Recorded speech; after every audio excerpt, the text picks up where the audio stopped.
Vamos falar agora sobre o resumo dos dois últimos depoimentos do dia do Paulo Nogueira e do Braga Neto. Tá? A gente assistiu o depoimento do Mauro Cid ontem, depois do Ramagem.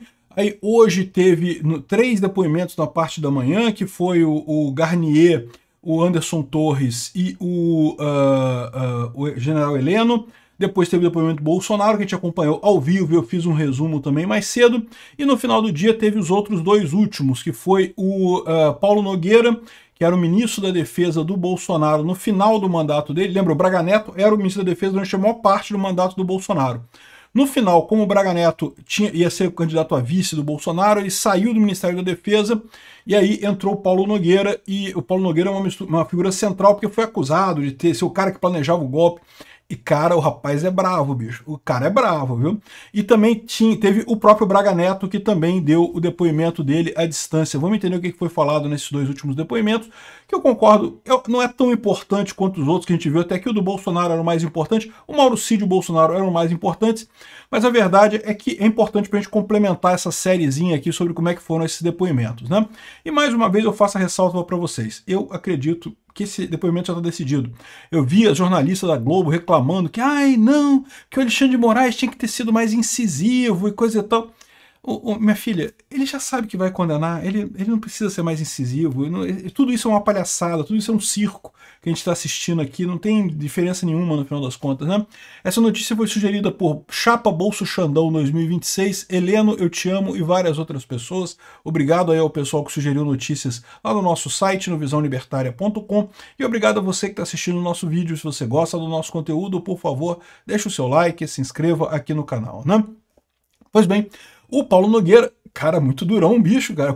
O cara realmente saiu distribuindo tapa para todo mundo, para Alexandre de Moraes, para todo mundo, né? Muito assertivo. Ele falou sobre a questão, ele era o cara responsável pelo relatório da urna. Lembra que teve uma comissão que fez um relatório sobre se a urna tinha fraudes ou não tinha fraudes, não sei o que lá. E ele foi responsável por isso, e o Xandão perguntou para ele se que você não quis entregar um relatório parcial, porque alguém te pressionou para não entregar o relatório parcial, querendo que ele entregasse o Bolsonaro, né? E ele falou que ele não entregou o relatório parcial porque a equipe técnica falou que não era bom entregar o relatório parcial, porque isso poderia ter conclusões depois que alterassem esse resultado, então era melhor esperar todo o final do trabalho para ter a certeza do resultado e ter um resultado final sem contradições. Então, ou seja, deixou muito claro que não teve ninguém pressionando para não entregar relatório. O relatório parcial é o seguinte: eles fizeram essa análise no primeiro turno e no segundo turno. E havia uma reunião em que algumas pessoas entenderam que ele iria entregar um relatório parcial no primeiro turno, entre o primeiro e o segundo turno. E ele falou que não, que nunca foi ideia, e que a equipe falou que não, que é melhor entregar só no final, porque poderia ter mudança nesse meio tempo. Ele, não, então vou entregar, senão vai poder ter mudança e coisa e tal. E não despachou com os relatórios da ONU com ninguém antes do relatório final, não aceitou sugestões de ninguém. Se Bolsonaro tivesse mandado ele fazer, eu jamais aceitaria isso, nunca faria alteração no relatório. O relatório é o relatório que a equipe técnica me mandou e ponto final, coisa e tal. Eu gostei da assertividade do cara, tá? Ele disse que Bolsonaro jamais me pressionou para mandar só relatório depois do segundo turno, nem pressionou para mandar nada, foi tudo a EFASEV. EFASEV era o nome lá da equipe que fez a avaliação do relatório. Se tivesse que alterar relatório desse, teria que mudar um monte de gente, eu teria que falar com um monte de gente, eu não aceitaria isso, não faria de jeito nenhum, coisa e tal. E falou sobre a réplica, porque depois que foi liberado o relatório, ele soltou um comunicado dizendo que, olha só, esse relatório quer dizer que a gente não encontrou fraude no passado, mas que pode ter fraude no futuro, pode ter coisas erradas no futuro, né? E ele falou que ele se arrepende dessa réplica porque ele acha que agora que foi, não que seja incorreta tecnicamente, de fato, você fazer um relatório agora não quer dizer que no futuro não possa ter problemas, isso é verdade para absolutamente qualquer coisa. Você fazer uma avaliação agora de qualquer sistema não quer dizer que o sistema no futuro não vai ter problemas, né? Mas que ele vê que é uma coisa que soou fora do tom, ficou parecendo uma coisa errada. Ele não deveria ter feito isso, mas ele assume a responsabilidade, coisa e tal. Enfim, o que ele queria era desvincular o relatório da fraude. Ele queria deixar claro que o objetivo do relatório era melhorar a situação para o futuro, ou seja, não era dizer se a eleição funcionou ou não funcionou, o passado é passado, é dizer daqui para frente o que o TSE poderia fazer de melhor para melhorar as eleições no futuro, né? perguntou sobre o hacker, porque lembra que o pessoal disse, né, que o Bolsonaro teria sido, a Zambelli levou o hacker para o Bolsonaro não gostou do cara, mas falou, não, fala lá com o Paulo Nogueira para ver se tem alguma coisa que pode ser utilizada lá na investigação dele, coisa e tal. E segundo o Paulo Nogueira, ele não estava lá, mas o hacker chegou lá no ministério dele, lá no Ministério da Defesa, e o pessoal do Ministério da Defesa já viu quem era o cara. E aí que eu falo para vocês, o Bolsonaro percebeu que o cara não era boa figura. O cara do Ministério da Defesa, cara, é o hacker da Vaza Jato. Caramba, não, aí no que falaram isso, botaram o cara numa salinha de espera lá, ele ficou 15 minutos lá e foi embora.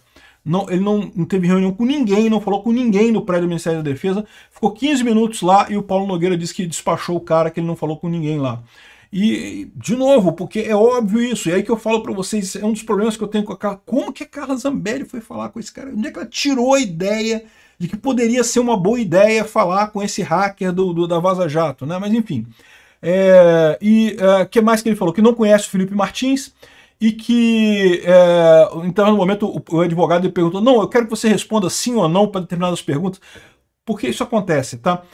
Pro advogado desmontar a tese da PGR, ele quer uma resposta simples, sim ou não, para algumas perguntas, né?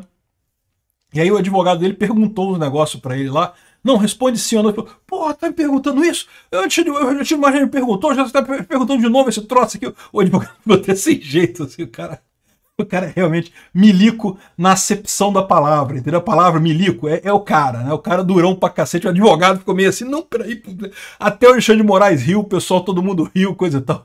Aí depois que acabou a arguição do advogado, né, o Alexandre de Moraes perguntou, você quer perguntar alguma coisa? Não. Ninguém quis perguntar nada pro cara, não. Pô, coitado do advogado do cara. O advogado, o seu Paulo Nogueira, o seu advogado estava com boa intenção. É que para ficar claro, para ficar mais fácil a argumentação, é importante estar registrado uma resposta sim ou não, uma resposta clara a determinadas perguntas e coisa e tal. Ele vai usar isso para usar a lógica e desmontar a argumentação da PGR, né? Não é que ele está querendo ver se você errava ou mudava o depoimento, não é isso. Ele estava só querendo uma resposta simples. Mas foi engraçado realmente, o pessoal riu pra caramba, né? Depois foi o Braga Neto, né? O Braga Neto, ele tá no Rio de Janeiro, tá preso, né, preventivamente, e respondeu à distância deve ser um Zoom, sei lá o que eles usam lá para fazer esse negócio. E daí, no início de todo interrogatório, eles perguntam se você já foi preso, né? Aí o Braga Neto, pô, Alexandre, eu tô aqui, né? Eu tô preso, né? Foi você que mandou, né? Pô, pois é, eu que mandei, não sei o que lá. Eu quero dizer, antes disso, já foi preso antes disso, né? Ele, não, nunca foi preso antes disso e coisa e tal. Enfim. Aí fizeram as perguntas de novo sobre as reuniões e coisa e tal. Ah, na reunião de 5 de julho, você falou alguma coisa, não sei o que lá. Crítica à urna eletrônica e não sei o que lá, o que você acha? Uma besteira enorme, porque eu não sei essa fixação do Alexandre de Moraes na urna eletrônica e coisa e tal, sendo que, pô, é crime criticar a urna eletrônica? O que aconteceu? Quando é que se tornou crime, né? Enfim, o pior foi quando o PGR perguntou, o Gonet falou assim, não, porque eu não vou... Perguntou para ele com relação às críticas à urna eletrônica, ele falou, não, críticas não, o próprio PGR. Críticas não, porque crítica não é o que vocês fizeram, foi muito mais do que crítica, foi atacar as urnas eletrônicas. Eu acho que o PGR já ouviu a jornalista da Globo reclamando que eles não estão interpelando os caras, não sei o que lá, e quis dar uma de macho, não, porque isso não é crítica, isso é desinformação, não sei o que lá. Sendo que, de novo, cara, por que o PGR não tá nem aí para isso? Por que o Alexandre de Moraes não tá nem aí para isso? O jornalista da Globo, eles não estão nem aí para isso, porque eles sabem que eles vão condenar o pessoal, né? Infelizmente é isso, né? Assim, não tem motivo nenhum, ficou claro para todo mundo que viu o depoimento que não tem motivo nenhum, não tem nada.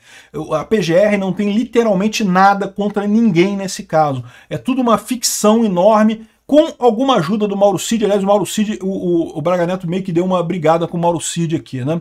Enfim, aí depois ele perguntou sobre...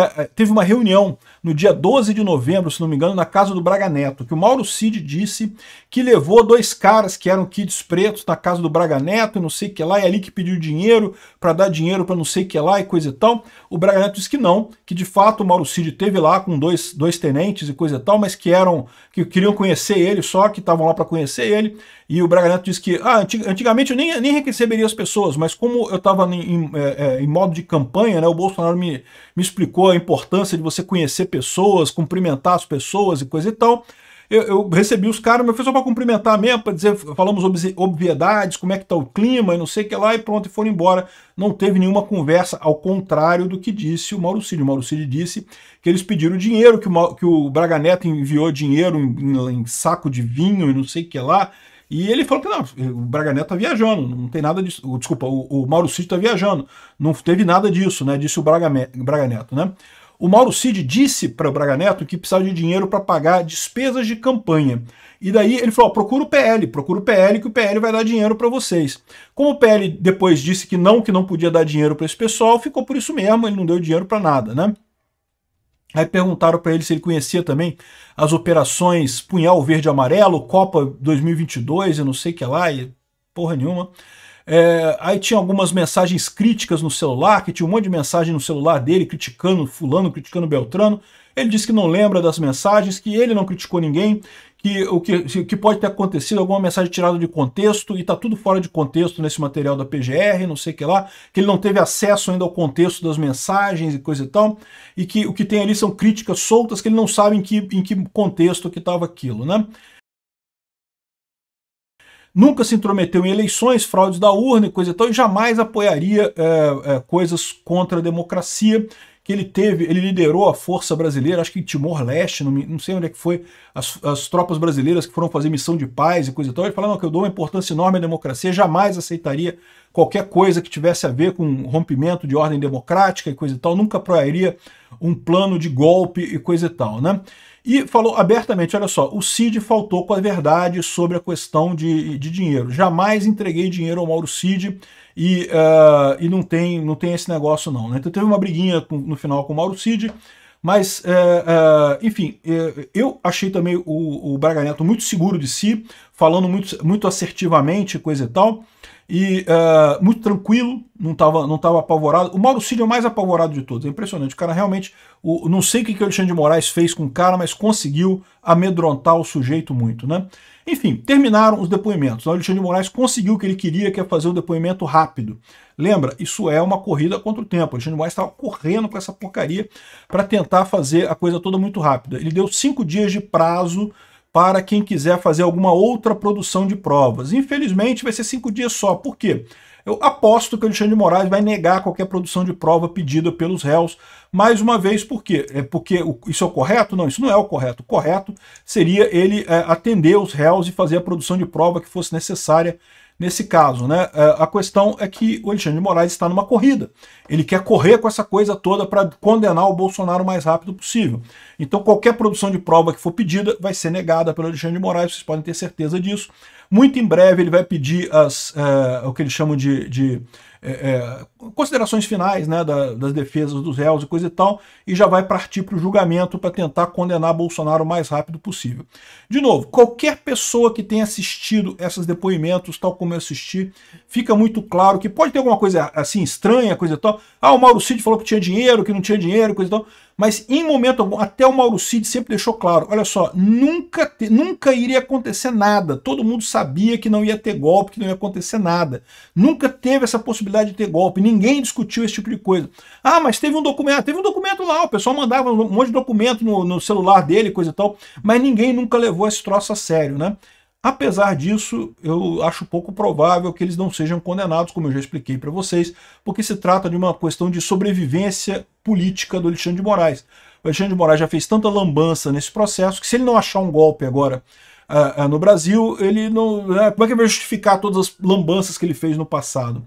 Então, assim, os depoimentos são, obviamente, não teve nada ali. Os depoimentos destroem toda a narrativa da PGR. Mas o que vai sair disso daí? Infelizmente, eu acho que mesmo sem ter razão, eles vão condenar o Bolsonaro. Mas vamos ver o que vai acontecer.